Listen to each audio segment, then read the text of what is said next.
But also when I think of Ned Stark, I think of someone that's like safe and warm and like comforting and Yeah. honorable and like you also are all of those things. So I that was another reason why I Uh, was like Ned Stark feels like we could it felt like we could just banter.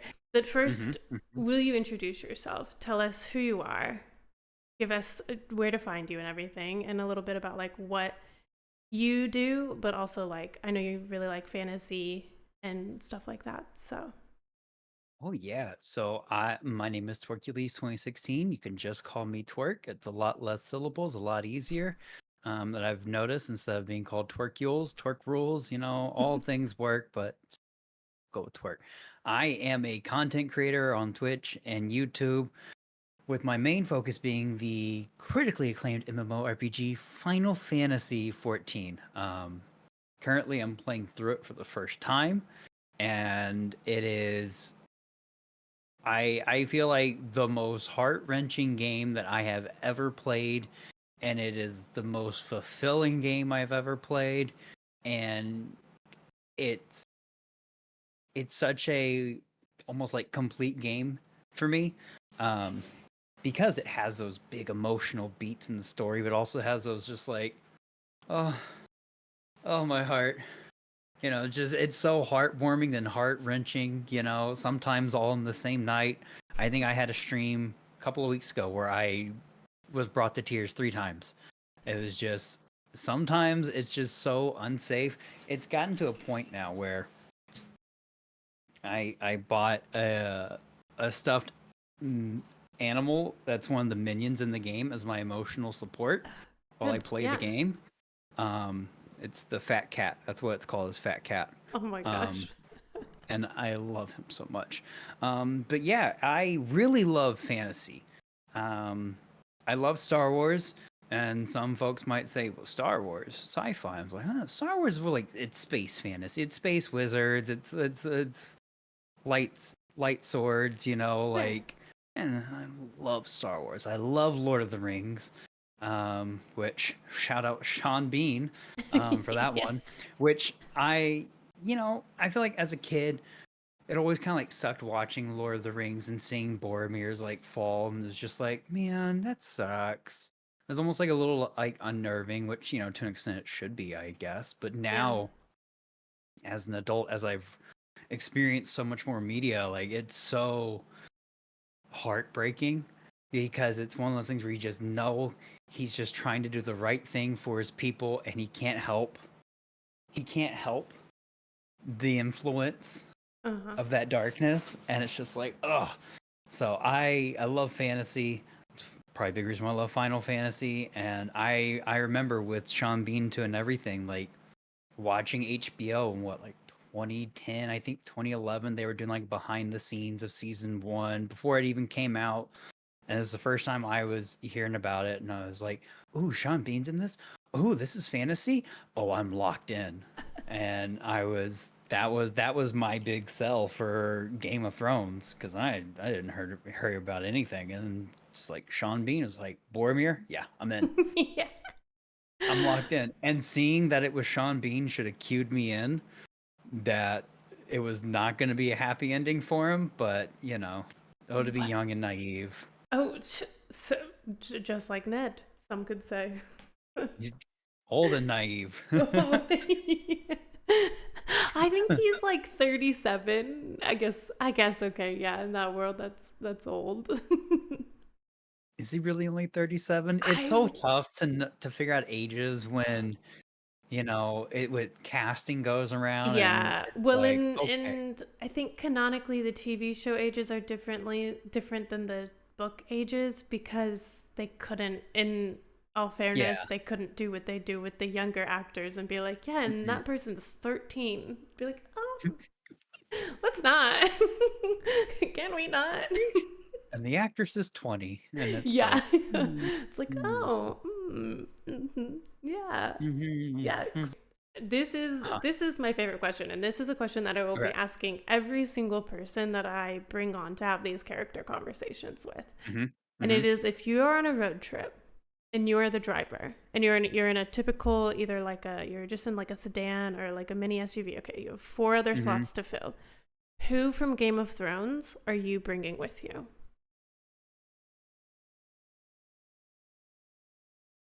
Wow, that's a good question. Um, totally Ramsay Bolton. I am kidding. Oh my god. Um, that would be awful, terrifying. Oh, that one's tough. My first inclination, Tyrion.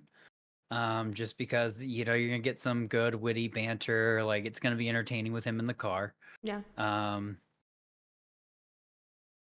oh, what's his name? I feel like I almost feel like I'm about to choose like Tyrion as like Tyrion's party as my because I'm thinking like Braun Oh is yeah. sellsword guy, Yeah. and then I almost want Podrick just as like you've got you've got the banter between Tyrion and Braun, and then you've got Podrick as almost like a punching bag, but also like Podrick's gonna be a great directions guy. Like Oh he's gonna be all up in the maps, yeah. and That's so so true. he might take a little bit of heat from the fellas, but at the same time, like he's gonna get us there, and the fellas will keep it interesting. Yeah. We just have to be careful about how many stops for wine we make. That's so true. You still have one more spot to fill though, because someone Oh has to shoot, sit in the middle four. seat. You have That's 4 right. That's spots. right. Oh, oh man, that's right. Which as I think about this, I just had the thought of stopping for wine. I'm just thinking, man, we introduced Tyrion to like some frozen daiquiris or something, You and that's bring all if you over. bring the man to Vegas, we he'll get a drink the size of him, and it'll be great. It's gonna make The Hangover look like child's play if we take that group to Vegas. Road Oh, trip to so Vegas. we need a fourth one to really complement that. Oh, so we'll have Podrick who's gonna be in like the Doug of the group who we totally lose at some point. Oh, Um, 100%. yeah, like he's gonna get enamored by an escort or a really pretty show, and he's just gone. Tyrion's gonna be getting drunk. Bronn's gonna be similar. I almost want to go Jamie just because I feel like Jamie might be like a good in between of like he'll get a little loosey goosey, but also he might try to like keep things Yeah. level enough so they don't get too out of control. But at the same time, like he knows his brother, so he's gonna let his brother have his fun without things going too insane. That's true. And if you really break down Jamie and Tyrion's relationship, they really do love each other. They Oh could be, yeah, if there wasn't the Game of Thrones, they would be having the best time of their lives, it you wasn't for know. their dad. If Yeah, it wasn't for their dad. it I wasn't don't for know. Tywin. I haven't put together my road trip list yet, but I do think I would put Tywin in my car. Tywin would be good. And it's funny, I picked all bunch of characters who I really like and really enjoy. None of them are like my favorites or anything, Oh, but interest. Do you have a favorite character? Or like a handful? Like who comes to that's mind? been like it's been interesting because season 1 was like my favorite character was Ned Stark, and that was rough. Yeah. And then after that my favorite character became Robb Stark. Um, Oh, I see the pattern. that was rough. Oh my gosh. I recently rewatched almost the entire show. I skipped the Red Wedding. Oh, I skipped really? it. I was like, Oh, I can't watch that. I can't watch that. Like that one, that was the first time any kind of media like made me feel so negative, and I was like, I yeah. can't watch that one. My heart hurts so much for it. And then Jon Snow.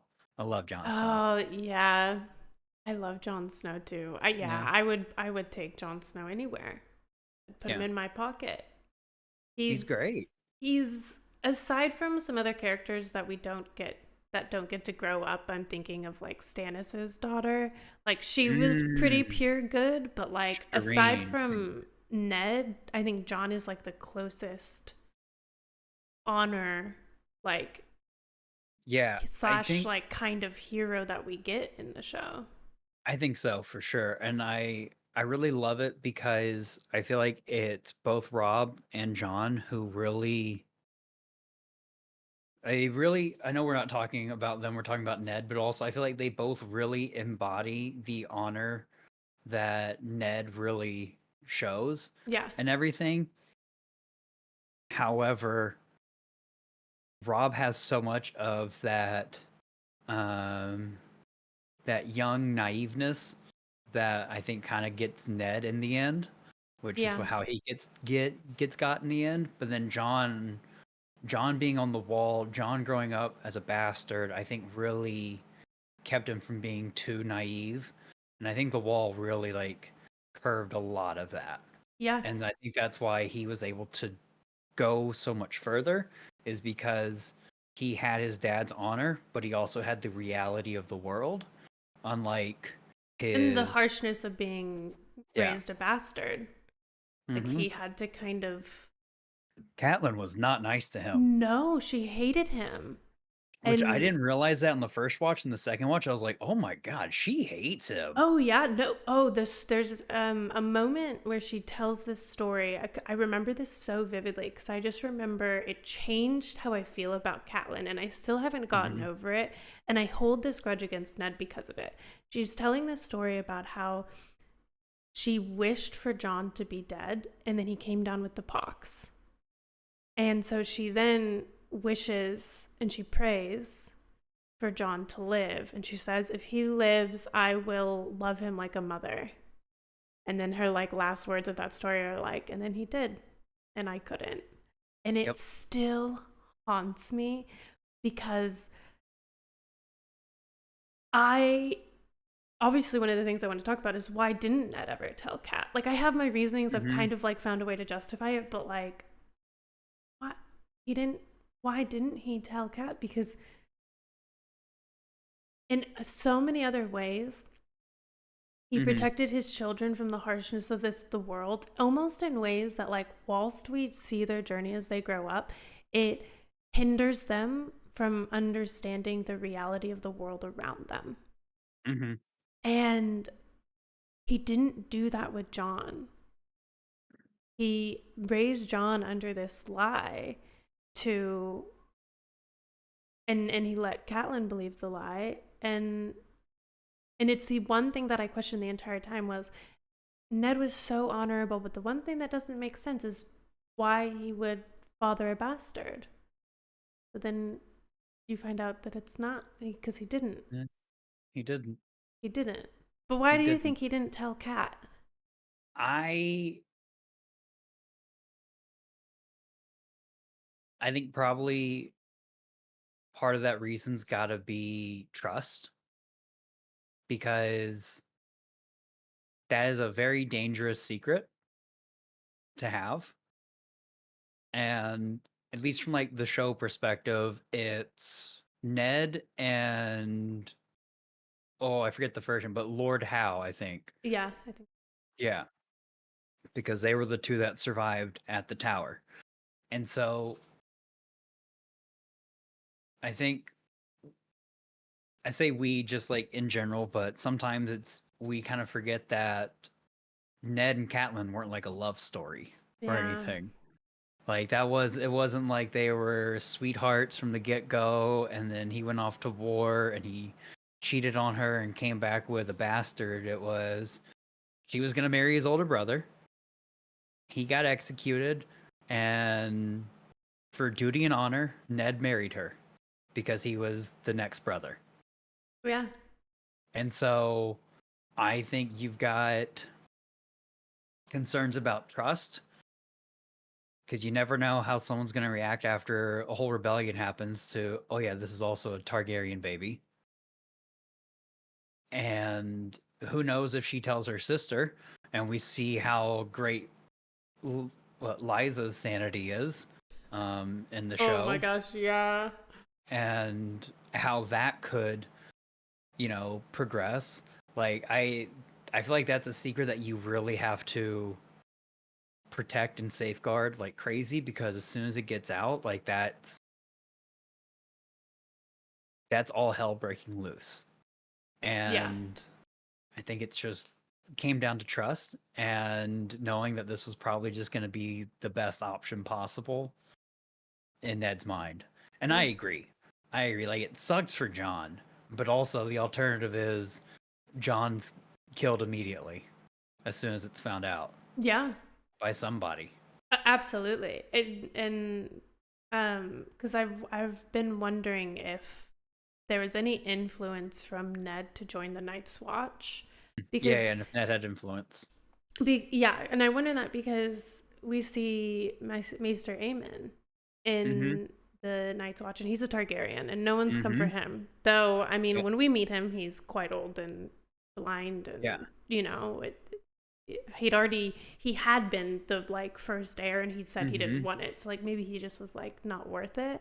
Aside from just like the Night's Watch, people knew he like didn't even want to rule. Mm-hmm. So I question, like, did maybe Ned start like telling him like, oh, you could, this is a great option. Like the Mm-hmm. North is very fond of the Wall. Like the Starks have blood of like the first men, so Mm-hmm. their origin and their history is very true to like sending family members, sending like Mm-hmm. people from the family to go to the Wall, and it's supposed to be an honor to go to the Wall. Yeah. It's not supposed to be full of criminals and stuff, but I just think like the further away we get from time, the further away we get from like not remembering it. Well, there is obviously some people just like Mm-hmm. don't believe Mm-hmm. it, but then also like taking it seriously, I think is maybe what it is for some. Because even Ned like writes it off a little bit. He values the honor of the Wall, but in terms Mm-hmm. of fighting off the wildlings and in terms of Yeah. like not having respect for Mance Rayder or like what Mm-hmm. happens north of the Wall with the wildlings, but nothing about the Night's Watch, or not the Night's Watch, nothing about the White Walkers. Mm-hmm. But I do Yeah. wonder, like, if that was something where he was like, would be a safe place for Jon to go, should anyone ever find out. I think probably. I don't know. This is just like genuine. Just like I don't know if Ned like probably pushed him towards it, but I think Ned probably was not against the idea because you take that oath and you're good. Yeah, Like you've sworn away any lordship that you may or may not be heir to, whatever. yeah, And so I think he probably wasn't mad about it, but I think a lot of that probably just came from John growing up a bastard and just being, I mean, I say so poorly treated. I mean, like he grew up the bastard of the Lord of the North. So yeah. like it's not like he grew up like on the streets so beaten and poor and No, everything. Like like we see him show up to the Wall with like a nice fancy cloak compared to everybody else. yeah. He's But still of like noble yeah, descent. absolutely. But I think he definitely romanticizes it in the sense of like, okay, once I take my oath, I'm just like everybody else. Yeah, I'm just like everybody else. Everyone's going to treat me well. Maybe not well, but they're going to treat me as an equal and I'm going to do some good because like as a bastard, what's his claim to with Winterfell? Like there is no claim. there's no claim. And if It's going to Ned's go not there, he's not going to go to King's Landing with him, yeah. right? So like it's going to be you know, with Ned dying, which John didn't know that, but like it would be Rob, and then I don't know if really Sansa or Arya would be in any kind of consideration for lordship there, but and then you got Bran and Rickon. Yeah, So like there are 5 kids, 5 people that would have to bite the bullet before John would probably even get any kind of future lordship, if possible. So I think for him, it's also like, what else am I going to do with my life? I want to live a life worth doing or worth yeah, living that means something. And so let me go to the Wall. And I have a feeling that Benjen Stark was the fun uncle for John, who treated him like he would any of the other kids, Stark yeah, kids. And so I bet for him, it's like Uncle Benjen's doing this. Like I want to be like Uncle Benjen. yeah. I feel like There's, there's a lot there for John to do it, and I'm I sure agree. it just worked out very well for Ned to be like, yeah, yeah, yeah, yeah, go to the Wall, yeah, yeah, yeah. Yeah, yeah. That's Well, perfect. interestingly enough, too, and I don't know if Ned has ever said this to John in his life before, but he Hmm. says as they're going off, It's to splitting. they're splitting. He says, the next Mm-hmm. time I see you, I will tell you about your mom. In my mind, I see that as him being like, okay, now that it's safe, I will tell you the Mm-hmm. secret. There's people who think that Benjen does know the truth. Um, Mm. and there is a line in the book, and I don't remember if this exactly happens in the show, but I was just reading this part of the book, so this is why it comes to mind. There Mm-hmm. is this quote from Benjen where he's saying, like, you you don't know what you're actually giving up when you join the wall, and you're young and you should wait. So it Mm-hmm. was interesting because if Benjen did know, on one hand, he's keeping Jon in this danger, but on the other hand, he's subtly saying, you have so much more at stake than even you realize. And he Yeah. tries to kind of play it off as like a, you don't know the embrace of a woman, you don't know what that's like, Mm-hmm. you've never had that. But I kind of read that with the theory of like, could Benjen know? Because if he Mm-hmm. did, that makes a lot of sense why he would be like, you don't, if you do this, you're giving up everything that could ever be yours. But anyone else that would know would be so dangerous. Yeah. And if he didn't even tell Kat, well, but again, we Yeah. went over that. But But Benjen is Benjen. also Lyanna's brother. Yeah, exactly. And so I feel like that could be the reason why Ned tells him is like, this is what happened to our sister. This is Yeah. how I found her and everything. So I like that theory. I'm so curious because I'm just so curious to see what happens like in the books when it comes to Yeah. Benjen, you Yeah. know? Because we get what the TV show does with Benjen, Yeah. but I'm so curious to see like how much of that is similar or different. I'm very curious about that as well. There's something else I'm curious about when the books hopefully eventually they come out. Mm-hmm. Um, I'm curious about maybe maybe he's written them and he's waiting to die because he's done something so disastrous. Maybe he's stayed true to the end of the show. And he And knows it's not going to go over he well. And yeah, so he just has it in his will that like the moment he dies and he's like, nope, everything with Dany's published, right and Bran is the king in the north and and he everything's doesn't have to see any of it. yeah. And he's just like, I know you guys already hate it, so I waited. Like, because we do know that, because I don't think the books actually ever tell us that Lyanna's the mom. No, We know that because because George confirmed it. okay, So he did confirm it to the showrunners. And that's how, at least as my knowledge, that's how we know that is yeah, canon. But in the books, we get this scene, we get this like haunting for Ned where he's haunted by the memory of Lyanna in a pool of blood, just saying, promise me, Ned, promise me. And every once in a while in the books, that will come up and he'll just have this flashback and it will just be like, promise me, Ned, promise me. So in the books, you get hmm this, like, you get that scene that we know from the show.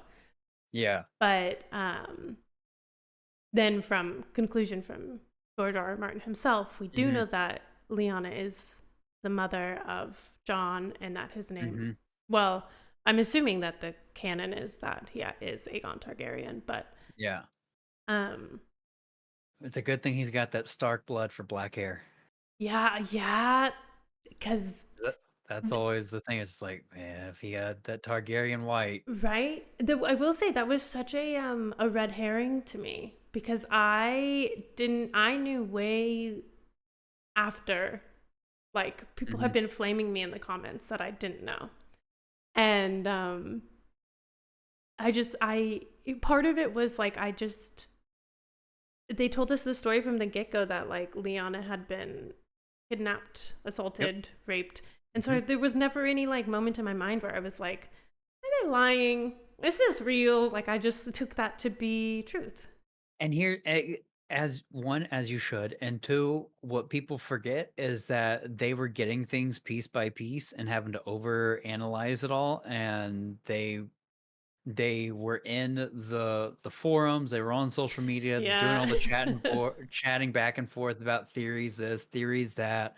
So like people don't realize how much them being in the community like really affected how obvious it might be. But like if Yeah. you're just like tunnel vision and you're watching it, then Yeah. like Yeah, you're told so much in the show. Like, why would that be the one thing that Yeah. is be like you would question it? Like, I thought he was Robert's baby.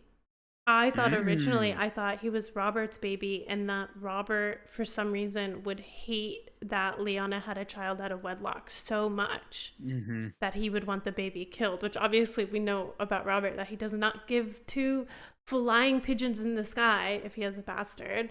But in my mind at the time, I was like, well, maybe. I was searching for anything other than like, he's a Yeah. Targaryen. It is interesting because like, even I say that, but then as I was editing like episodes after, I was like, could he be a Targaryen? But I really put no stock into it until Yeah. like it really was confirmed in the show. Yeah. And that's a whole like roundabout of a thing. But we've Mm-hmm. kind of tiptoed around it. And I know you said like we're not here to talk about Rob, we're not here to talk about Jon. I But know.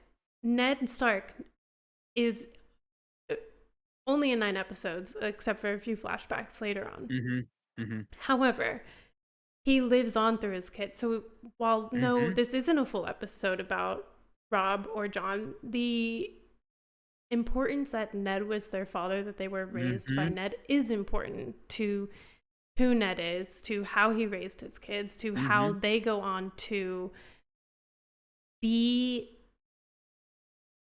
a mirror, a reflection, a shadow sometimes of Mm-hmm. Ned Stark throughout the show.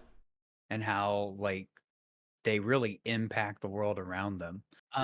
Yeah, I think we see Ned's impact through John and Rob and Yeah. Sansa and Arya and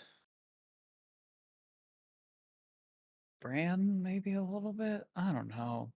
Rickon, not in the show. Poor Rickon gets done so dirty that we do, Or Rickon. I And I'm told he really doesn't shine in the books either. who? But Rick, who? Rick, who is he? Who? Poor kid. He just comes back in to die. I know. I feel like he's got to have a different fate in the books because it's just like, what's the point? What's Yeah, the point of this kid even being in the show at this or being in the story if it's like in the truly. show he's such like an afterthought in the show. I feel Yeah, to where it's like, all right, cool, yeah. and then We he never. dies, and you're just Yeah. like, Well, that sucks for John, but like, he's like 3 in the books, I think, when mm, at the start. So I don't know if they kept him 3 in the show. He was hmm definitely of a toddler. Maybe he was 5 though. yeah, Um, but yeah, he poor kid, yeah, just the forgotten one. could have zigged, could have zagged. Could have zigged, could have zagged. Oh, if he would, but if he would have, we wouldn't have had that moment with John, because that I moment for know. John was, I think it was a really, really big defining moment for John. yeah, it's probably something I could see Ned doing Hmm. because, I Hmm. mean, John did kind of say "f you" to everyone that was fighting with him, and he took the less safe route. But Yeah,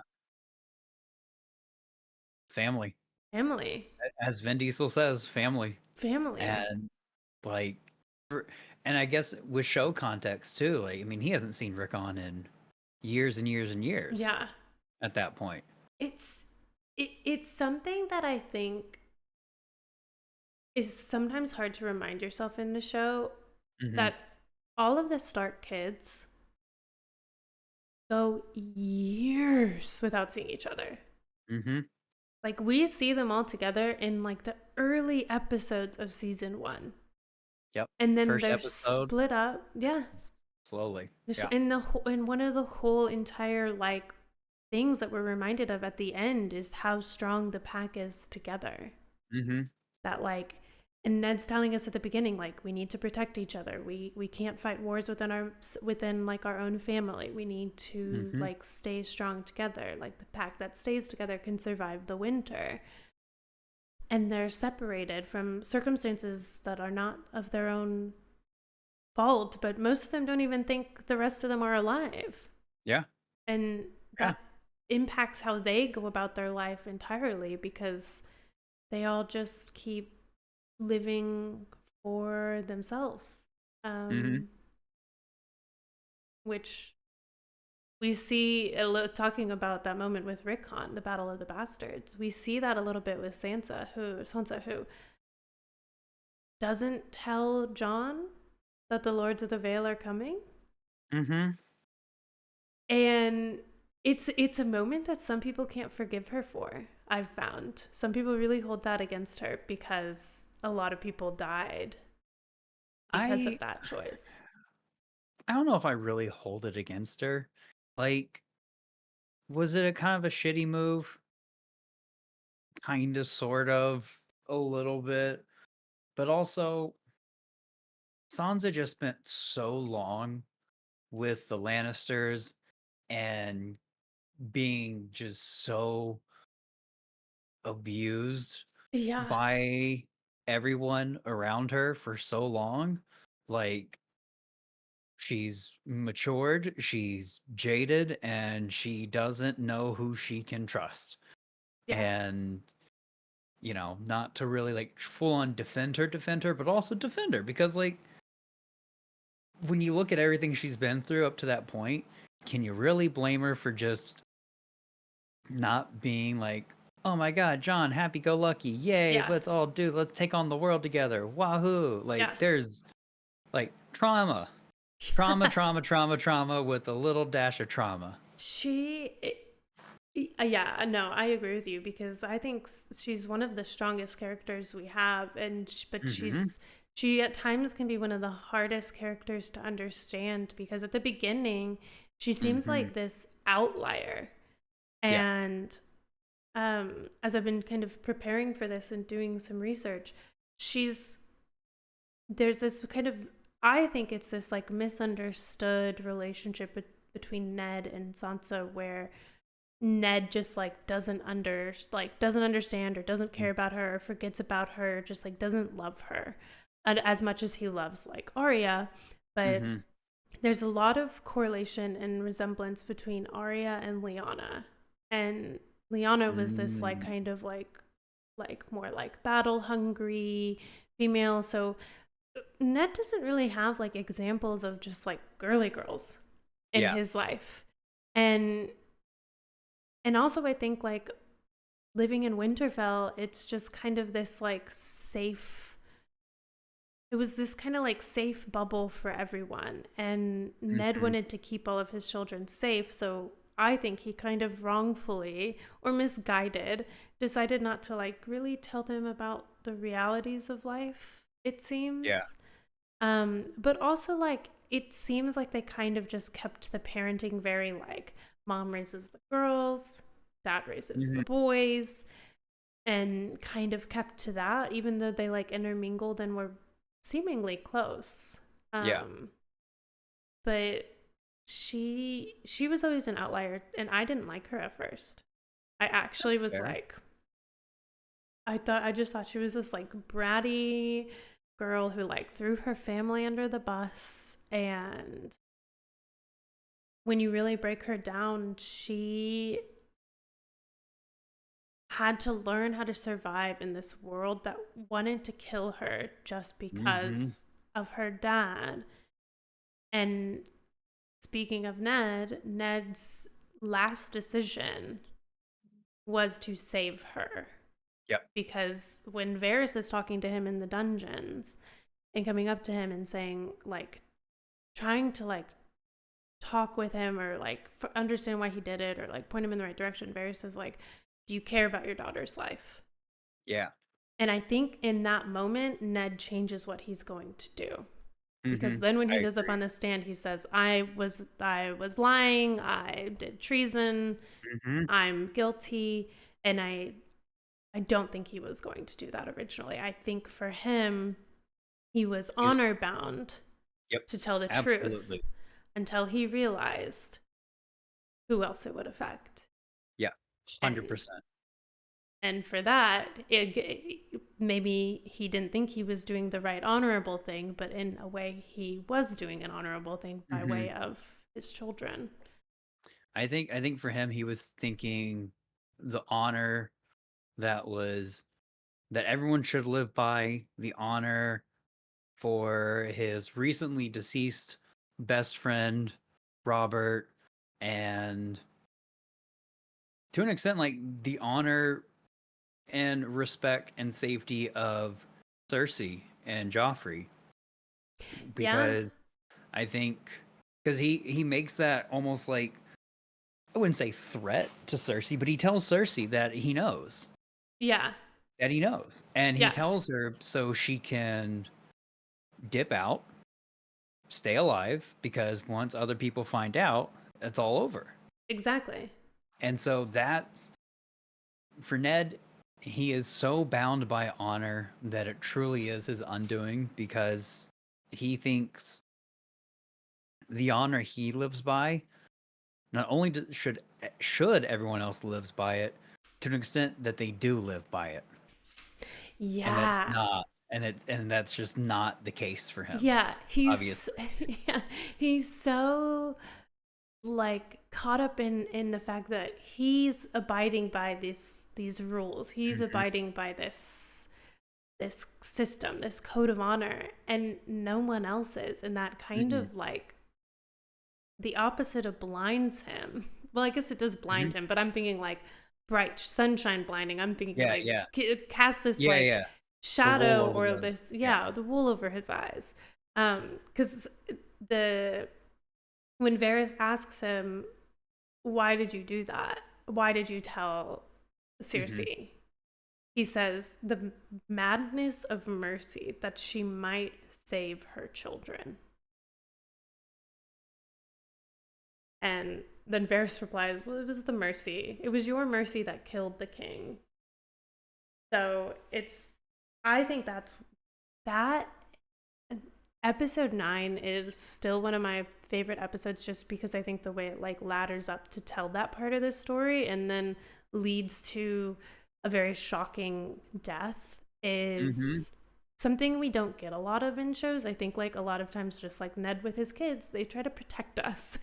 Hmm. And they're Yes. like, it's okay, these people have plot armor, they're not really going to die, your favorite people aren't going to die. And Yeah. then George R. R. Martin's like, no, death is impactful and you should feel death and you should like the people that die, you shouldn't just hate them. You shouldn't Yep. just be able to I write them off.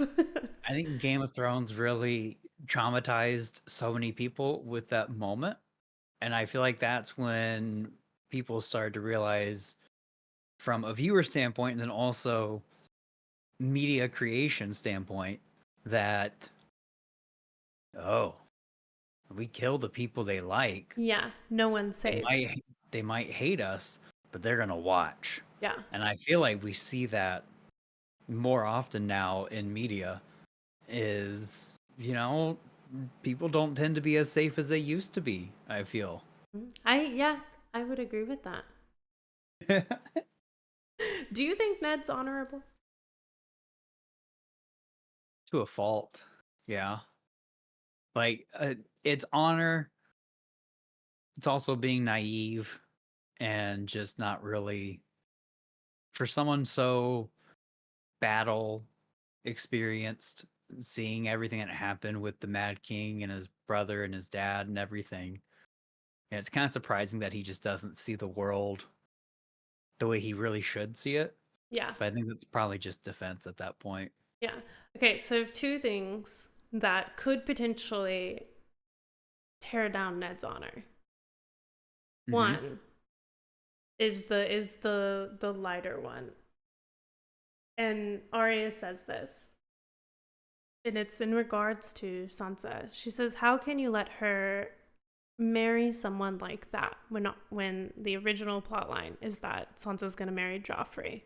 Hmm. And when you really break that down and you think about that, obviously you can't, there's a lot of like the politics of like saying no to the king, but Hmm. like if he would have been alive to see how awful Joffrey got, or even been around Joffrey for a little bit longer than he was, Hmm. how could he have sat by and let his daughter marry someone like that? The first thought that comes to my mind is good old fashioned misogyny. Yeah. Like, not to say like Ned's a bad person or anything, but I think it's just he's probably thinking to an extent with Joffrey that, oh, Joffrey will probably grow out of it. He'll probably Mm, mature. hmm. He's a little snot, but he'll probably grow up, be out of it, whatever, Yeah. and it'll be fine for Sansa. Hmm. I don't think he could ever imagine the true mental, emotional, physical abuse that Yeah. Sansa could be at the mercy of with Joffrey. And I don't know how much that's him being naive. I feel like that's just I'm saying that a lot about him, or how much of that is just probably some misogyny where it's just like, well, honor bound to marry the prince, Yeah. it'll be fine. Yeah. It'll Don't be worry. fine. I was honor bound to marry your mother. Yeah. Robert was honor bound to marry Yeah, because marriage is Cersei. it's a political move in this world. It's Yeah. not for love. Yeah. But Mhm. yeah, I think of that, and I'll don't worry, I'll heal you because Yeah. there are two things that do happen with Ned in regards to that. Because one is I think he just had to unpack this idea that his daughters were just meant to like marry because he Mhm. has this conversation with Arya. Arya is just easier for him to converse with. Arya reminds him, Mhm. I think, a lot of Lyanna. Arya is just, she doesn't want to do the lady thing. She doesn't want to be the Yeah, girly she's a girl. tomboy. Yeah. And that's easier for him to connect with. And I think that's kind of Mhm. sometimes gets misunderstood as like he loves her more. I don't think that's true because Arya and him have this conversation and he's like, well, you're a lady and you'll go off and you'll marry a nobleman Mhm. and you'll go Have live lots with of him and babies have and babies everything. and etc. And she just goes, that's not me. Mm-mm, I don't want that. And he has this like proud smile on his face when she says that. And you in that moment you see like, oh, he just it's gonna be harder for him to understand something he doesn't understand. Mhm. But then one of the last things that he says to Sansa is because Sansa doesn't want to leave. She's like, no, I'm going to Mhm. marry him. I can't leave him. Mhm. And he's like, I promise that when we are safe, I will find you like a nice, loving, caring husband. So Mhm. like, I traumatized you a little bit to like make you think about Yeah. like, is Ned honorable? Because why would you let your daughter marry someone like that? But don't worry, he came around in the end, I think. But this Yeah, yeah. one, I finally clicked for him like, "Oh, yeah. yeah, that the kid's not Yeah, right." but this one's not going to be as easy to stomach or Uh-huh. unpack. And Mhm. it's Ned Stark killing Lady the direwolf. Ugh. I love animals too. I know. Love animals too. I think yes, honor because that his king asked for it. His king demanded it. Yeah. Yeah. And so as much as he doesn't want to do it, he is staying loyal and honoring his king's wishes and doing it. Yeah. But Like, when it hey, comes to killing someone in a far off land, he, to Robert's face, when Robert says, you will no longer have honor if you do this, denounces himself as Hand of the King. mm-hmm. Granted, it's a human life, Yeah, and a but child. and a child, yeah. But his reaction to that, his fight, he has this fight back with Ned. He can have this argument with Ned. He has this relationship with Ned where he can kind of do that. Mm-hmm. But he doesn't do that for Lady. And I think that's a very interesting, there's just a lot to unpack there, I think. I Well, I think, mean, it's easy to separate it because it's a dog, but like if you're animal lover, to me, I'm like, yeah, yes and no. Like, yeah. I get where you're coming from there. My first thought is John. That's yes, why he pushes so hard when it comes to Danny is she is a child and you want to kill her, and John is a child and you would want to kill him. exactly. I think the I same think thing. that I think that's It's probably the bigger reason is John. it's too personal for him, right? Yeah. It's too close. It's too You on the want to kill a kid nose. Yeah. just for having that last Yeah. name. And in that moment, it justifies keeping that secret from him for Hmm. so long. Yeah. I Because Robert shows up to King's Landing at the end of Robert's rebellion when everyone's dead, and like Robert has no two two shits to give that Tywin killed the Lannister yeah, kids. and He it doesn't care. yeah, Like he's happy the war is over. He's and like, all him right, and good. Ned stopped talking for a bit Mm-hmm. because of that. Yeah. Which I find the reunion to be the most confusing thing, and I hope if we do ever get the final two books from George Mm-hmm. R. R. Martin himself, it will clarify it, because Mm-hmm. I understand that they were both in grief over the same person, but wouldn't the guilt of hiding the secret of Jon, compounded with the fact that Robert was so okay with what happened Mm-hmm. to Elia Martell, with what happened to the children of Elia Martell, with what happened to everyone in King's Landing, but Mm-hmm. specifically those children. If he was so not okay with that he didn't talk to him when Robert didn't care, why did that grief bring them back together when Ned knows the truth? I think maybe hope. It's time. Time has passed.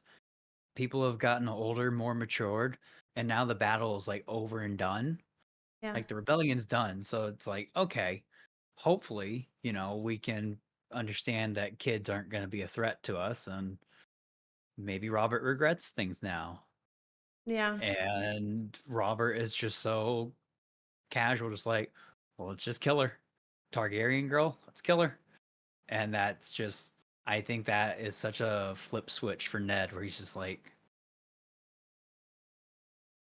nothing's changed. Yeah. Yeah. Because I wonder if it's easy for Ned to separate, like, how Robert treats Cersei Hmm. to the image that Ned thinks that Robert would have treated Lyanna perhaps better, would Hmm. perhaps not have been so philanderous, would perhaps not have been so careless. Um, in my mind, I think Robert would have always done all of those things. I think so too. I think it's Yeah. just one of those things where, like, when someone dies in a story like this, you get to paint them as a better version that they are, and maybe in Ned's Hmm. own way, he's justifying it because, well, Robert still loves Lyanna a lot. Yeah. The first thing he does when he gets to King's Land or to Is to Winterfell see it. is go to see Lyanna.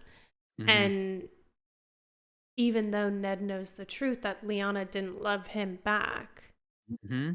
at least not the way that he loved, at least not the way that Robert loved Lyanna. Hmm.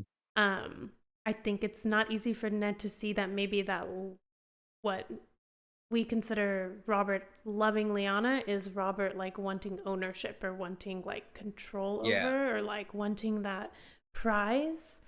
Yeah.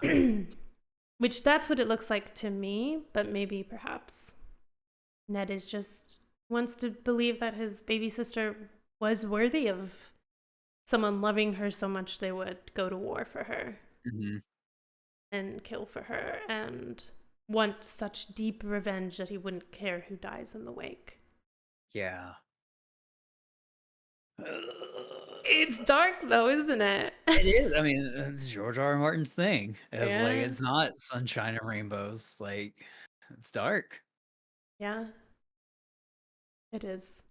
I Yeah. know. I think Ned fully understands that. I would hope that by the end that Robert just probably would not have been great to Yeah. Lyanna. Yeah. Yeah. Did you I just keep know saying that. the Sorry. original? No, you're okay. Did you know the original way he wrote Ned's death? Mm-mm. It was supposed originally. I like this is the original way it was written, was that um Lady Catelyn and Arya would come with him to King's Landing when they find out about, like, the, I guess about, like, Joffrey or whatever, Hmm. about the throne being stolen. and they all go together, and then like essentially like a battle breaks out in the room, and so his last like moment is saving Arya and Lady Cat. So it's kind of Wow. like this more like heroic, like Yeah. let me save you and then he dies saving them thing. At least Mm-hmm. that's what it sounds like. But I personally think he did a very similar thing the way he died, and it's more chilling that Yeah. we were like led to believe this one thing, and then Yeah. and It's then more it's chilling. beheaded. It's more gloves off. It's still Yeah. it's still Ned trying to maintain his honor, except it's honor to his family rather than his king and kingdom. But it's so cold Yeah. and just off the whim of a child who's like, yeah, bring me his head. Yeah. It's I do think it's such a defining moment for Joffrey too, Mm-hmm. because from the get-go we're not given this like pandering of like, well, it's just a child and he's gonna be okay, and like if there's Mm-hmm. adults controlling him and whatnot. No, Yeah. he is from the get-go a menace Mm-hmm. and awful, and I think it's such a great like writing of that character that he is like that. It does Yeah. go against a theme in the book, or a theme in general with the series and the world, is redemption. Mm-hmm. Because I was reading an article where George said that he wants almost every character to be redeemable. And Mm. for the love of me, I don't think there's a thing about Joffrey that's No, no. redeemable. There's no redemption there. It's, No. have you done much research into like theories, like fan theories and stuff? Not research entirely myself. I think a lot of my any kind of potential theories just comes from those TikTok videos I watched. Just because the two people that I was watching, they knew their Game of Thrones shit. Yeah. And so I picked up on things here and there. It's like, oh, it sounds interesting. Fun. It's Hmm. nice. Cool. So Have you heard the fan theory that Ned Stark is actually alive? no, Okay, I let haven't. me. Well, uh, I remember there being a theory when the show was coming out that after the mountains fight with Oberyn, that he was so like injured, maimed, whatever, that I think the theory was that they used part of Ned's body or something to like Oh. I think like from like a head up standpoint, like they used Ned's head, but like Oh. hindsight, like how would they even keep that preserved to do Yeah. it? So it was such like a Just like wild theory that was like the only one. And I think people were just like, that's why you don't see like underneath the helmet. I don't think that was a very widespread theory, to be fair. That's the only one I remember that's even would be remotely close to Ned somehow being alive. oh, okay. Let me cook, because I like cooking. I got okay. an emote specifically for cooking Okay, perfect. I'm for in the things like kitchen this. right now. Okay. So the fan theory is as follows. Because to me, I'll preface this by saying I think that the way that George R. R. Martin wants that death to be, he would never actually bring Ned back alive. But I do like knowing that we don't actually have the ending, and that, well, as of right now, we don't know, and that I can have this Hmm. little part of Summer still left in me, that like Ned's out there. So the fan theory is as follows. Jaqen is also captive at the time that Ned is. Mm. And Varys kept coming down to visit Ned in his chambers, sneaking in. Mm-hmm. So the fan theory is that Varys and Jaqen Hagar worked together to take Ned's face and put it on someone else's body. And that's the person who died. How they would get the face off and keep Ned alive, I don't know. That's the only plot hole for me, is that, and that Ned is out there living as someone else. And I'll tell you exactly who I think he is. And you'll have to go back and watch this.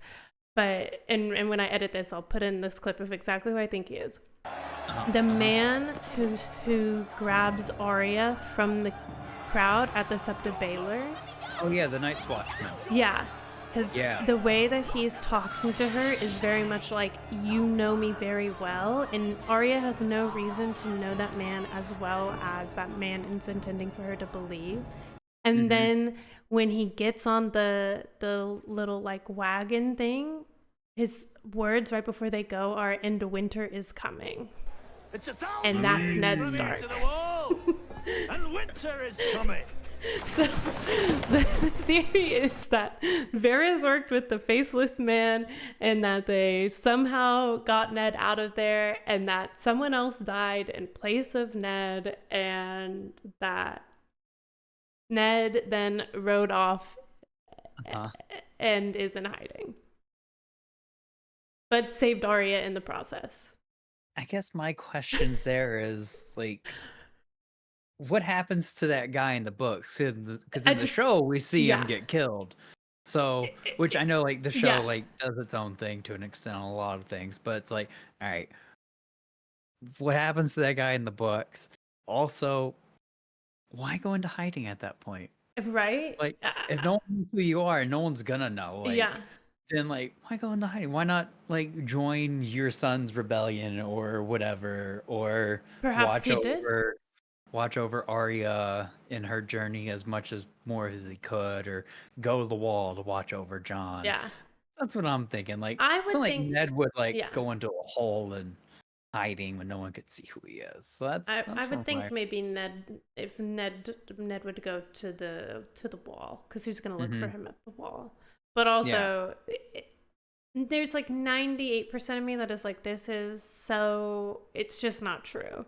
And then Yeah. there's this like 2% of me that's like, but what That'd if be it really was? nice. What if it Yeah. was and Ned's out there and he's been watching over his kids all along, and he's been helping them, and we just don't even know it, and he's still working with Varys, and that's why Varys is so like, Varys is who he is, because he has this. Varys and Ned both really just care about the realm at the end of the day, and so there's this little part of me that's like this like romantic part of me, and that's why I don't think Summer will ever be dead inside of me, because I want to believe so badly that Ned Stark could be alive, that I'm willing to hear this theory out.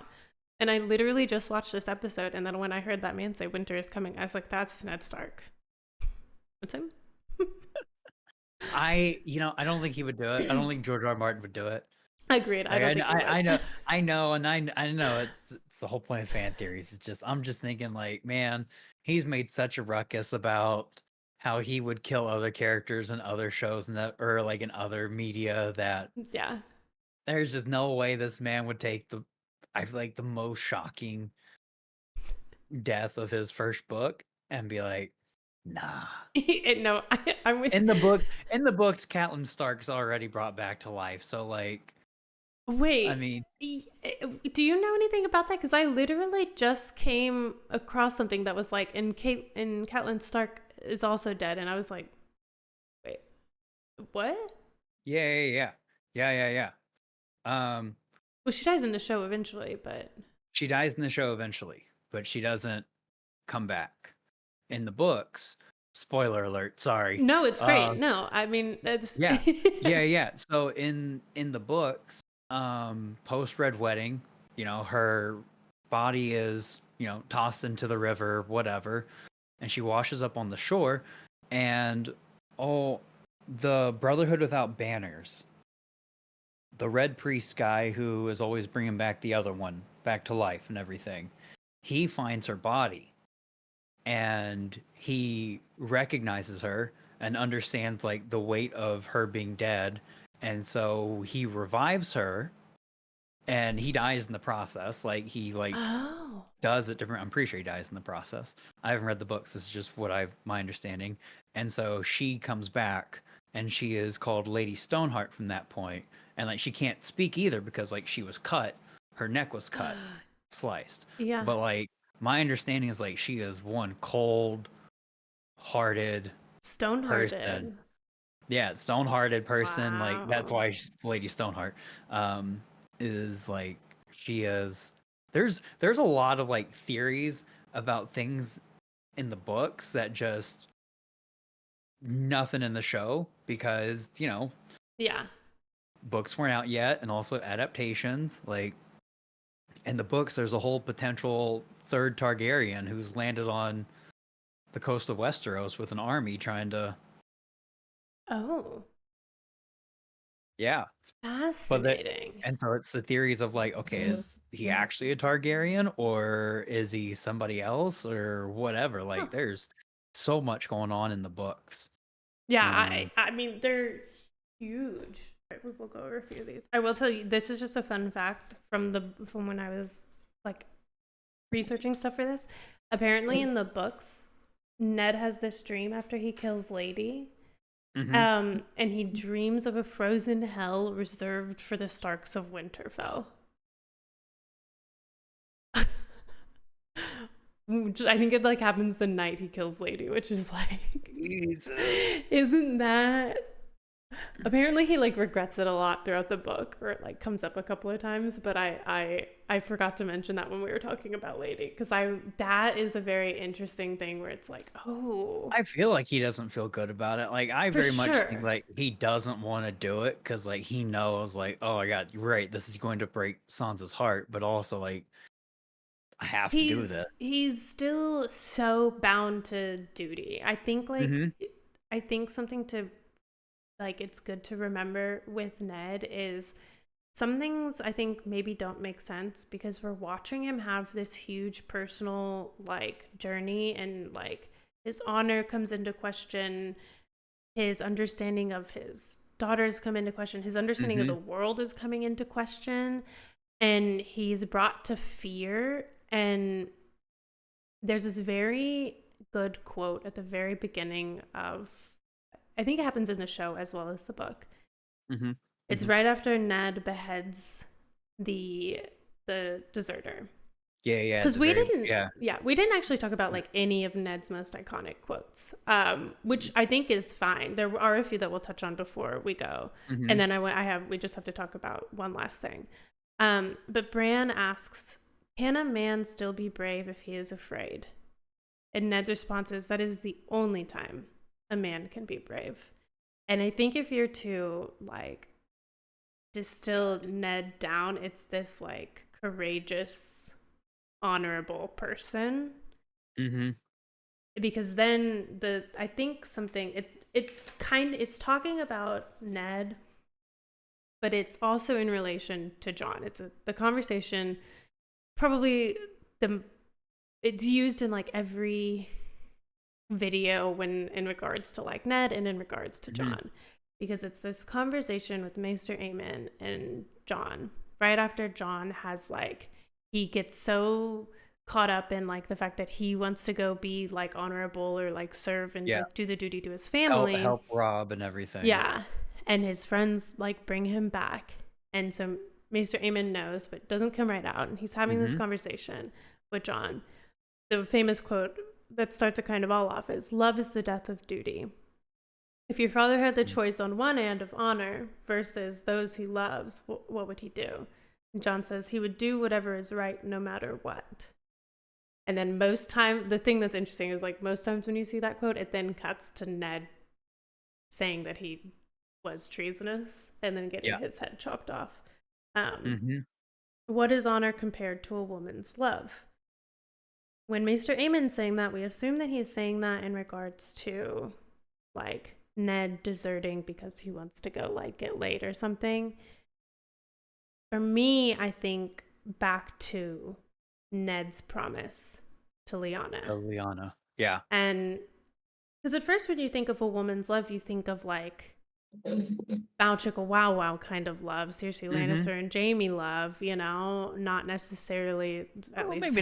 maybe not incest, but well, if we're gonna talk brother and sister. no, not all sex is incest. It's incestual. Hey, we are still talking about Jon, and at the end of the day, what does he do? A little bit of incest, okay? unknowingly, yeah. but She's his aunt. There's a difference. that's the okay. That's clip that one, guys. That's the line. Your sister? No. Your aunt? That's okay. Yeah. But I still think I'm like, when I think of that, because there's this theory that Maester Aemon knows. Yeah, and that's what was coming to mind. Is like, I wonder if he knows. Yeah. Well, on his deathbed, he says the name Aegon. And it's really easy to think that he's talking about, and I don't think at that point we know that Jon was named Aegon. Perhaps we do. No. But it's easy to think that we're talking about, because Jon would be like the third or fourth Aegon in the Targaryens. Exactly. He at least the third one that I know of. Yeah. Which I'm not an expert. I've just there's watched like House of the two. Dragon. Yeah, there's two in House of the Dragon alone, or one mentioned, and then there's Aegon the Conqueror, and then Aegon, the actual character. Yeah. So Maester Aemon at some point whispers the name Aegon. He goes, "Aegon, is that you?" As he's dying. Granted, though, Aegon was also his brother. I think he had a brother named Aegon, and he called him Egg. Duncan Egg. Yeah, so you think that Jon would be the fourth. Yeah, perhaps. yeah. And I'd imagine that's very much I would assume he's talking about his brother on his deathbed, but I would assume, but there's this little part of me that's like, maybe he does know. Maybe he knows. Maybe he knows. Maybe he did see the family resemblance. It's not just white hair. Because I also think Maester Aemon, when he said kill the boy, he wasn't telling Jon to kill like the boy inside of him. He was telling Jon to kill Ollie stabbing boy, Ollie. whatever. Yeah, his name is Ollie, right? So I think starts with an O. In my mind, that's who. I think it was a double meaning. Yeah. Kill the boy inside of you that's holding you back, but also kill the actual boy because he's gonna stab you to death. Kill the boy, which is also the name of that episode. But the quote continues on. What is duty against the feel of a newborn son in your arms? And again, we think, and this is why I really think Maester Aemon's got to be talking about like Loki talking about Ned and Jon as a baby, because while in that frame of sentence you would normally think like someone's own son, but in my mind it's like, well, then Ned did take that on to be his son, did take Jon on to be his son. And so, because at the end of the day, the most honorable thing that Ned does, and some of the things that you can be like, well, Ned's not being honorable there, Ned's lying there, Ned's not telling people the truth there, all comes back to honoring the promise he made to his sister, Lyanna. And for me, that really seals the deal on him. Absolutely. But yeah, we all do our duty when there's no cost to it. Honor comes easy then. Sooner or later in every man's life, there comes a day when it is not easy, a day when he must choose. Cut to Ned's head. Kidding. Cut to. Speaking of cut to, I will say something that came to mind with that first quote about when he's talking to, Bran about brave. Being brave when someone's afraid. I feel, as we've talked about Ned, and that was kind of like the final like pushing point for me, I think, on how I feel about it, is Ned, and I think why I liked Ned so much as a kid. As a kid, which I was like, I was younger, 2010, I was a teenager. yeah. Is Ned is such an embodiment of, I feel like, of the character that I would love to play in an RPG.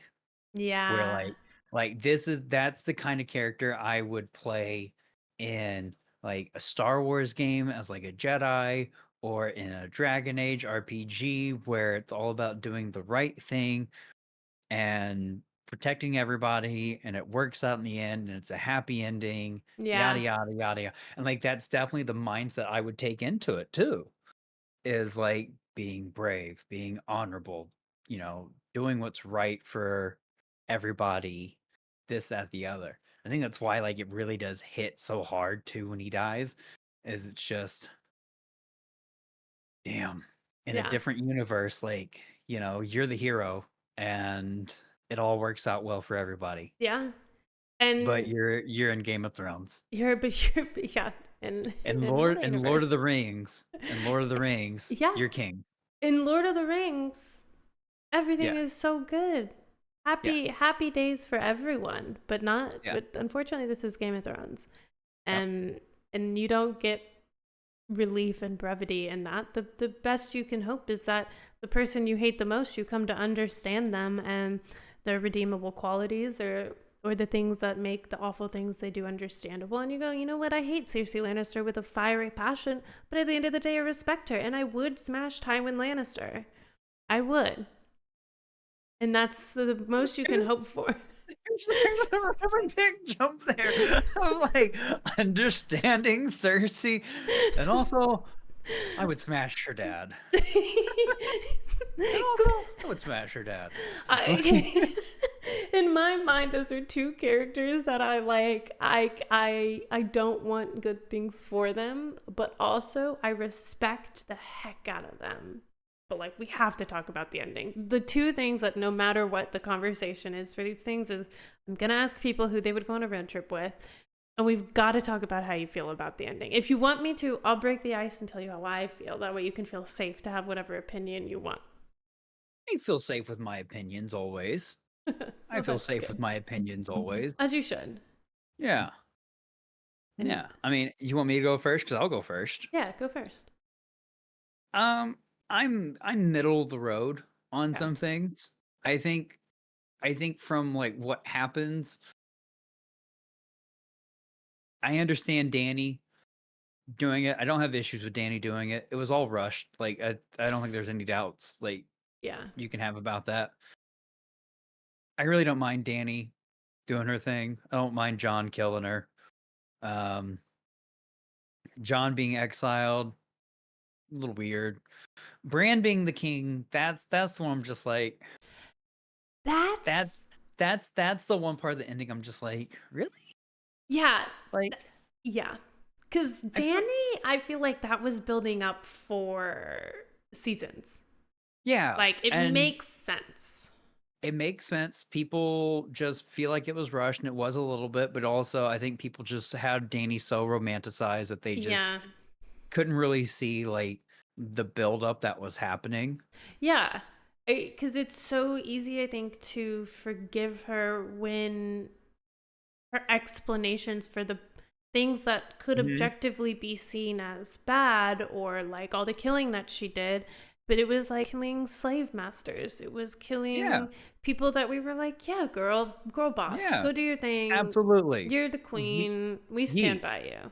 Yeah. But then it's like the slave masters were all like crucified and hanging out in the streets for days and days and days. It was like, that's kind of fucked up. And Yeah. like, don't get me wrong, I fully agree they deserve it. But also, it's like someone who's willing to do that when things haven't quite gone as far south as they are going to go for them just yet. Like, okay. And like, Yeah. they even say it in the show, and I'd imagine they say it in the books too, is, when a Targaryen is born, the gods flip a Flip a coin. coin. Yeah. And I feel like we get the insane Targaryen with Danny, and then we get the sane one with Jon. And like, personally, as a Jon fanboy, I would have loved to have seen him on the throne because he doesn't want it. I don't want it. She's my queen. But at the same time, like, yeah, it's okay if he doesn't get the throne. But also, it's just like, Bran, really? Yeah. Of all the characters, him? Yep. I was so, that's like the one thing about the ending where I'm like, oh, I don't like that. It has made me start to kind of go down rabbit holes of like, is Bran actually a White Walker? And then there's the whole rabbit hole of like, could the Starks all technically be like, well, they wouldn't really be White Walkers, but maybe they could be. Because they are of the first men, and some of them do have warg abilities, which is, well, technically, like, I think all of the Starks can warg to some I think so extent. too. I think in the book, like, it really Yeah. is a thing. and not so much Um, in the show. Just well, Bran is mm-mm. supposed to be like the one in so many that gets like to see the future and the past, and like I think Yeah, all because the the whole three-eyed raven thing going on, like that's also where it's like, okay, I feel like they even say like he's not Bran anymore. He's the three-eyed raven, and I'm gonna be honest with you, I still don't know what that means. But also, I'm just like, why does he get not why does he get to be king? But at the same time, it's like, why is he king compared it. to which, as I'm thinking about, it, I don't know who else I would pick outside of John that would make sense. But I'm Yeah, just like, I mean, I would have picked Sansa. You know, mm, I would yeah, have. I don't know. I think I would have picked her. She's queen in the north, though. But yeah, that definitely. It just makes you wonder. I think there's just like this cynical side, and maybe it's the way that it's filmed too, because it was. I was not expecting it, and I didn't mhm, want it, and I didn't think Bran wanted it, and then he just mm, accepts it. Like, yeah, that's right. I am the king, and I just went. Are you bad? Are you evil? Is this real? Like what is going on? And the mhm. thing is too that he is so because the more he wargs, the less him he is. Yeah, So there's this doubt in my mind, like he's a shell of the brand that we know. He yeah, could be absolutely. anything, right? Yeah, And does exactly. warging work both ways? Could someone could because he's warged so much, could he be so Mhm. wargable that someone else is controlling him? Huh? That would be wild, but Yeah, did the three-eye raven, under in that little tree root thing, did he actually die or did he, just did take over Bran? he Did he kick Bran out? yeah, the only person it's acceptable that it is Hodor. Hodor, Hodor. He deserves Hodor, to be able to speak more words and have a Hodor. life. I love that man. I love Oh, Hodor. so great. That was yeah. I think I didn't despise the last two seasons. I'm Uh-uh. not pleased with the ending, but really it is just Bran. I think you're right. Like Yeah. I understand. I think that is the correct path that Danny went down for the way they were telling the Mhm. story. Not that I don't Yeah. stand by it. It Yeah. makes Yeah, yeah, yeah. sense.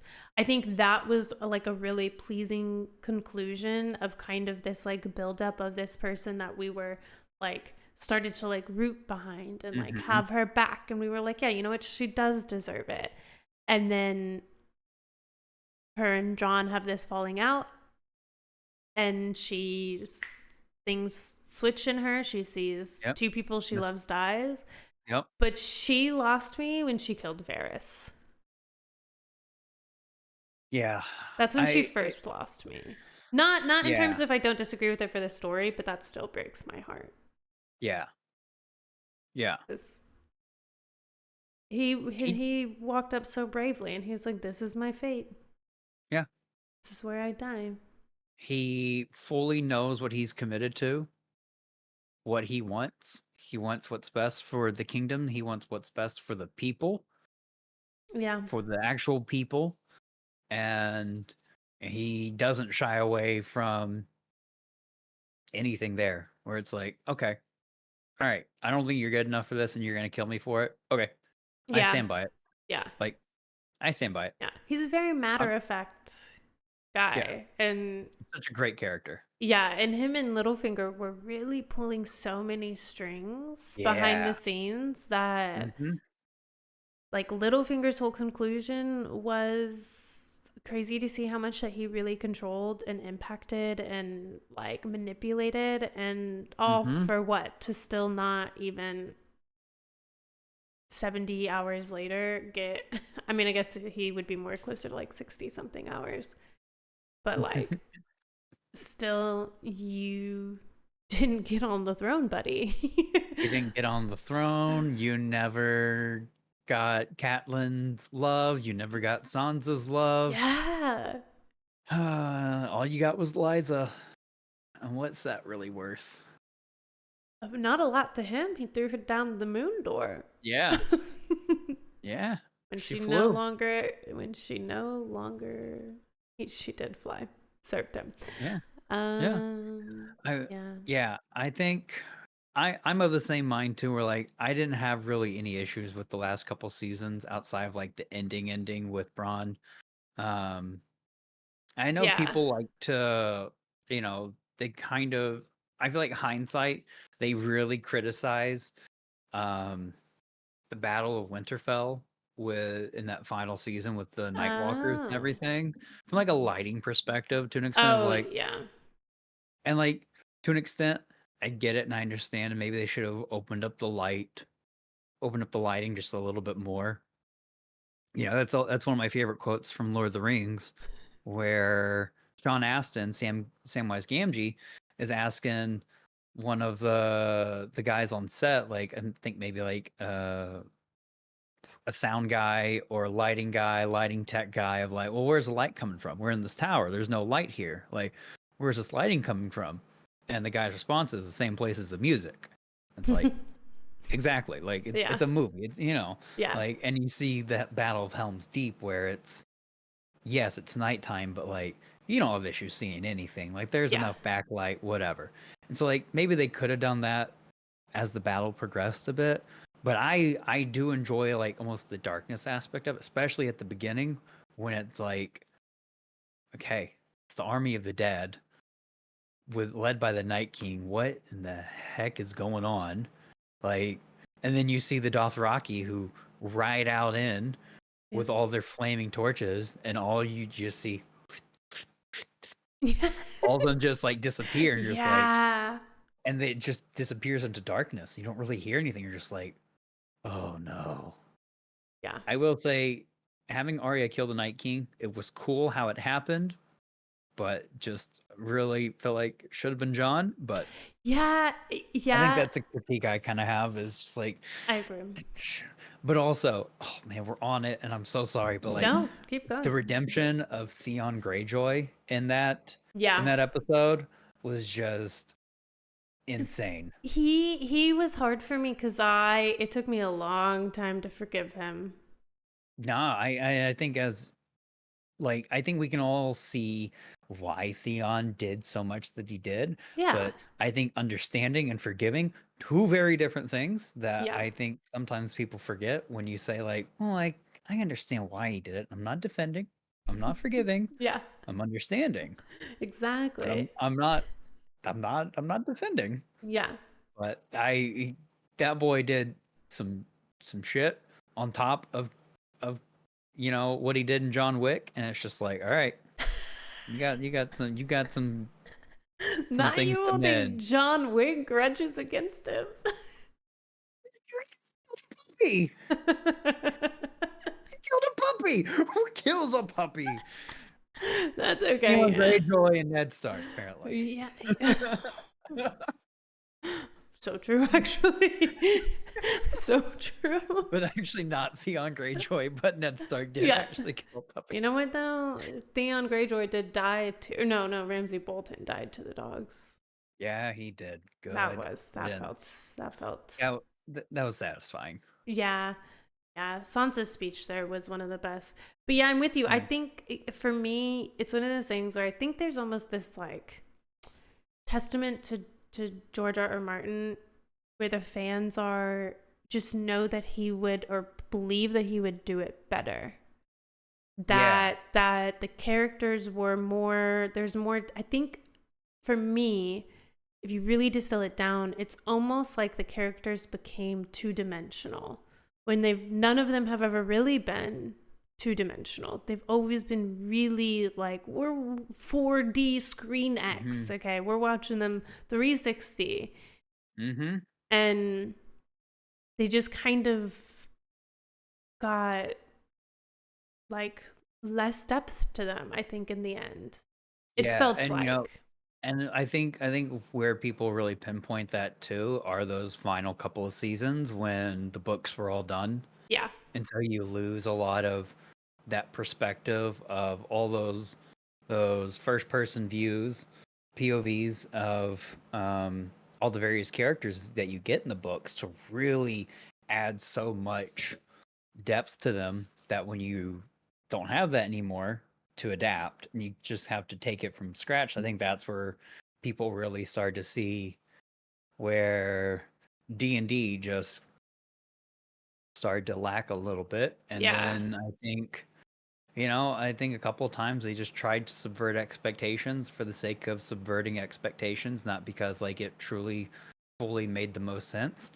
A la Arya killing the Night King instead of Jon. Like again, it was cool. How she did it was pretty neat. But also it's like, but of all the people to do it, like, okay, cool, I Yeah. guess, fine. But Yeah. like, it's just it's felt like the narrative this entire time has been building up for Jon to be the one to do it, and he doesn't. It's like, Yeah. okay, fine. And then Bronn being named king, it's like, okay, I feel like they just tried to subvert expectations rather than actually like tell the story. Yeah. And it's interesting because I do know, or well, I mean, anything could change, I guess. But I was Mm-hmm. reading today that Arya's story, George R. R. Martin has known how her story will end from the beginning. Mm. And there's like 4 characters, including Jon and Arya. And I think maybe Bran is one of them too. That he knew how their stories would end from the beginning. Interesting. And there's part of me that's just like, I just don't know if that's how her story would end. But for me, Yeah. Arya and Bran were 2 characters that their stories were so far removed from the Yeah. center of Westeros that even in their best moments in the show, they're harder to grasp, like their world, because they're not really living in the same world that everyone else is living in. They're living No, almost Arya goes completely. to a different continent Yeah, yeah, for a couple of seasons. yeah. Like she's so far removed. Yeah, exactly. So it's like they're not as like connected, and so it's a little bit harder in general for them too. But Yeah, they yeah, both literally dip out of the Seven Kingdoms, with Bronn going north of the Wall. Like, yeah, so that takes them out of the Seven Kingdoms, and Arya obviously goes. yeah. They're gone. They Yeah, left, yeah. and Like and happy for them on their journey and everything, but also it's yeah, just like, they're just physically removed from everything else going on with everybody else. yeah. It's sad, but maybe one day we'll get the end of the books. And the thing is Either, it either could George or end the same. Brandon Sanderson, I guess. I don't know. That's what everyone likes to joke. Is that George R. R. Martin won't finish. He'll pass away before he finishes, and then Brandon Sanderson will come in like he did for Wheel of Time and finish him. You know what? I'm hoping we get the end of it. It would be such a shame for him not to finish his life's I work. agree. I I mean, agree. he's had other things that he's done in his life that have been For good. sure. Obviously, this isn't his first piece that he put out into the world, but I think it would be nice to know from his mind how he saw the story go, because it all started. He saw the vision for them coming back from beheading someone and finding the dire wolves. That is how this entire world got created. Was he just one day had that vision, and then he built an entire world around what he saw in that moment, or like what he like. I don't know if it was a dream or like what it was, but I'm calling it a vision. And it all starts from that moment of them beheading the deserter and then finding the dire wolves. That's wild. And now we had a whole show of the Game of Thrones. We're 2 seasons deep into House of the Dragon. There's like 7 spin-off shows like in the works right now with HBO. Like there's so much. Yeah. So, yeah. Anything else any last thoughts on Ned Stark, the Starks, Winter is Coming? Winter is coming. I'm happy for Winter. Her partner was definitely not Tywin Lannister or the Night King, but I'm happy for her. Nah, Ned's just he's a great character, and he's just a tragic character who his honor just really blinds him to the truth of the world. And it sucks because he's just trying to do what's right, but also Do you think yeah, in the end, Jon does the honor the legacy of honor that Ned leaves behind justice by killing Daenerys. Which is so interesting because Ned fought against that, but at the end of the day, after everything that she did, at least he didn't stab her in the back. Considering how unhappy he was about Jaime Lannister killing the Mad King, I would say probably not. Yeah. Just because of it not being I would say the honorable way of doing it. Yeah. I think that's what it would come down to. I feel like Ned would definitely be anti-Dany, but at the same time, he's not going to be like, yeah, go in for a hug, embrace the queen that you swore your loyalty to, and stab her. I legitimately was so mad at that moment because I didn't think Jon was going to do that. That my cat was in my lap and I picked him up and I was giving him a lecture about what not to do. And then, well, I was like, you see, and this is why we don't. I don't exactly know what I said because I haven't edited it yet. And then all of a sudden I hear the knife going and I just go, and now I'll have to put that out on the internet. Yeah. Because that's what I did. And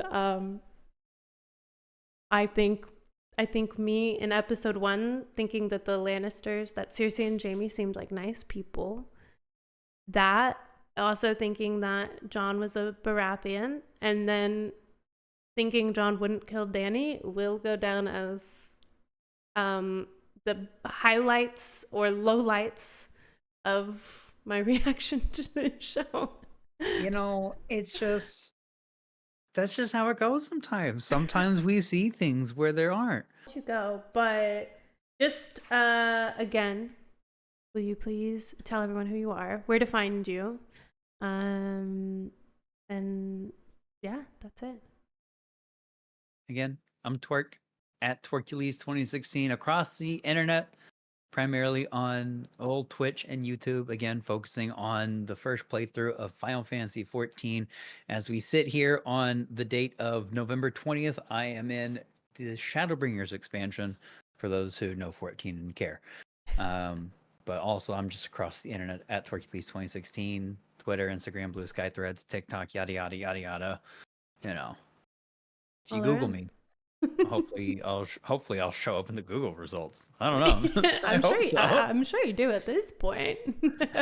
Hope so. I would hope so. Well, yeah, I'm Twerk. Thanks, Twerk. Thanks for joining us. Bye. Thank you, Liv. I'm so happy. Thank you. Bye, everybody. Bye, everyone.